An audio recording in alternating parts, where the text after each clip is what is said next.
Hello everyone. Today I will talk about our recent proposal of developing a deuterated scintillator for detecting supernova neutrinos. This work was done in collaboration with Professor Basudev Dasgupta and Professor Vivek Datar. Let us begin by asking, what if, say tomorrow, there is a core collapse supernova in our galaxy? On the neutrino frontier, the water Cherenkov detector Super Kamiokande will observe several thousands of events, whereas scintillation detectors such as Borexino would see about 300 events. A large fraction of these events arise from inverse beta decay, which is only sensitive to the electron-antineutrinos through the charge current channel. In order to observe the muon and tau flavored neutrinos, we hope to rely on the elastic scattering of neutrinos on electrons and free protons in the target. However, the cross-section for electron scattering is relatively small, and the scintillation from proton is quenched. As a result, the event rate for these channels is quite low. So the question we are asking is, how can we reliably detect neutral current interactions of the neutrino? And by reliably, I mean clean and with large statistics. At this point, a small detour into history will be helpful. The heavy water Cherenkov experiment, SNOW, solved the solar neutrino problem when it observed the neutral current interactions of the neutrino through deuteron dissociation. The recoiling neutron thermalizes with the medium and was detected by a radiative capture on deuteron. The final state neutrino and the proton were not detectable. Learning from the success of SNOW, let us ask, what are the challenges that we need to overcome in building a similar detector today? First and foremost, heavy water is expensive and often unavailable. Moreover, SNOW had a large signal loss rate due to neutron capture efficiency. As it was a water Cherenkov detector, the energy threshold was high, around 5 MeV. As mentioned, the proton was missed altogether, and the detected neutron carried no spectral information as well. Here is where we find a unique opportunity. India is the largest manufacturer of heavy water. The neutron capture rate can be greatly enhanced by adding dopants such as gadolinium. And the issue of threshold and obtaining spectral information can be solved by having a scintillation detector. And thus, the idea of a deuterated scintillator for neutrino detection was born. We emphasize that India's heavy water board already has facilities that can manufacture deuterated compounds. Also, deuterated scintillators have been previously studied in literature for neutron detection, although in a small volume. We propose a kiloton-scale deuterated scintillator with added gadolinium and instrumented with PMTs that can study low-energy neutrinos. While the day job is to study solar and atmospheric neutrinos, in this talk, I will focus on the capabilities of DLS for detecting neutrinos from a galactic supernova. In a core collapse supernova, nearly 99% of the gravitational binding energy is released as neutrinos. We have used a provisional model for the fluence with two different choices for the average neutrino energies. We call them high and low fluence models. The details are in the table below. On the other hand, the flux of neutrinos for any flavor is negligible above 50 MeV, as is evident from the figure below. To calculate the event rates, we have used the framework of pi-less EFT for evaluating the cross sections, which is typically valid for low energies. The differential cross sections are tabulated and provided in the appendix of the paper as well as on my GitHub page. Let us now take a closer look at the interaction and detectables in the DLS. I will not talk about electrons and carbon because it is similar to any other ordinary scintillator.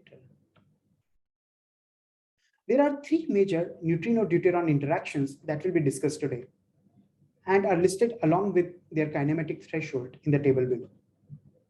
As you see, the final state is a three-body and has unique combination of leptons and hadrons. You cannot typically detect the outgoing neutrino in a kiloton-scale detector. The electron, positron, and proton are electrically charged and are detected by their scintillation signal. In principle, one can use pulse shape discrimination to distinguish between these signals. although with certain efficiency. The neutrons are slightly tricky, as they first thermalize in the medium, lose their initial kinetic energy, and eventually get captured, producing detectable gamma photons. We envision that the detector will have at least 0.1% concentration of gadolinium that makes the neutron capture efficiency almost 100%, as well as it takes care of certain secondary interactions. I would like to emphasize again that the three interaction channels have unique signatures in the detector. This is a crucial distinction from ordinary detectors, making a serious science case for DLS. Let us look at the main result of the paper. For a kiloton scale DLS with added gadolinium, we would observe 435 neutral current events and up to 170 events from the charge current interaction of the elusive electron-neutrino flavor and 110 events from nu bar. This is for the case of high fluence, and the event rates are lower for the low fluence model. As expected, the neutral current event rates do not depend on the flavor conversion scenario, but the charge current event rates are sensitive to it. Since we obtain hundreds of detectable events, let us look at the spectrum of these events and see if we can uncover more. In the neutral current channel, the proton will generate a scintillation signal and the neutron gets captured on gadolinium. The gamma photons from the neutron capture do not carry the information of its initial kinetic energy, and getting any spectral information is hopeless. Reconstructing the incident neutrino spectrum using the scintillation from protons has two immediate challenges. First, the momentum transfer to the hadrons in the dissociation process is typically very small, as can be seen from the plot on the left.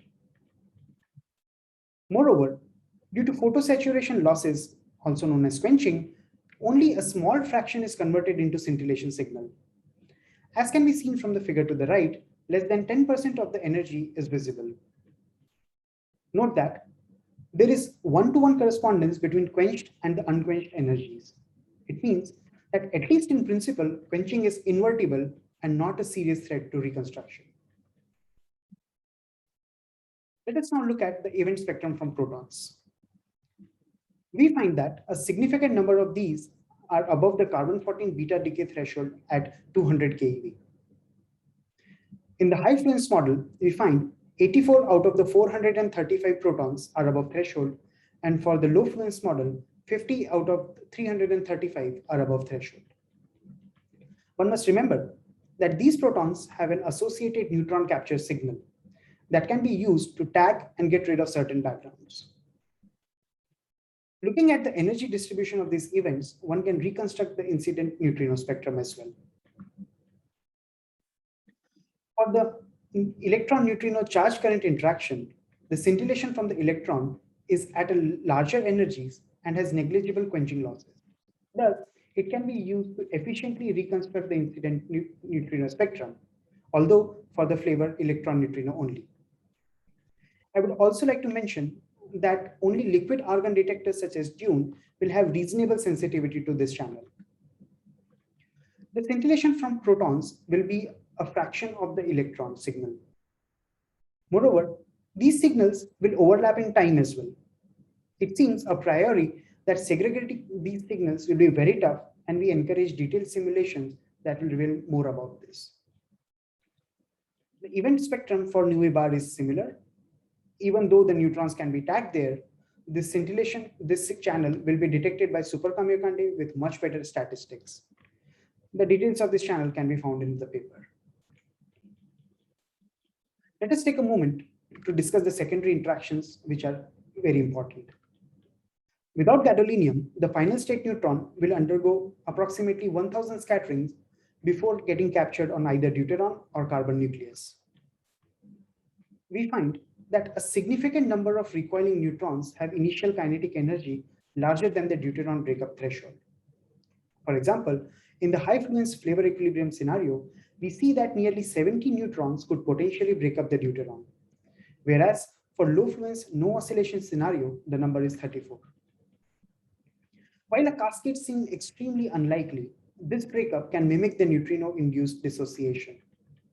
So either you statistically subtract these events during reconstruction or simply just add sufficient quantities of neutron capture dopants such as gadolinium or lithium. One last thing, what about the backgrounds? For supernova neutrinos, you get about 600 events in the 10-second window. In the relevant energy range, there is no other source of neutrinos that is as luminous. So backgrounds have been a non-issue so far. However, for the day job of the detector, which would be studying solar neutrinos, a detailed understanding of backgrounds is required. We look forward to simulations for providing estimates. Extreme radio purity, similar to what have been achieved for Borexino, may be required and poses an engineering challenge. Finally, the take-home message. A deuterated liquid scintillator is a promising candidate for detecting neutral current interactions of the neutrino. The additional particle in the final state, as compared to ordinary scintillators, will help in tagging and mitigating backgrounds. For a galactic supernova, a kiloton-scale DLS would observe more than 400 neutral current events, 170 elusive NUI events, and 108 events from the NUI bar channel. We note that the quenched scintillation of proton can, in principle, be used to reconstruct the spectrum of neutrinos through neutral current channel.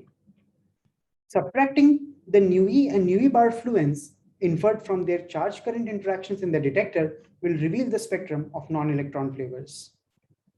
There are many challenges, both theoretical and experimental, in development of such a detector, but they are also opportunities for more research. Thank you.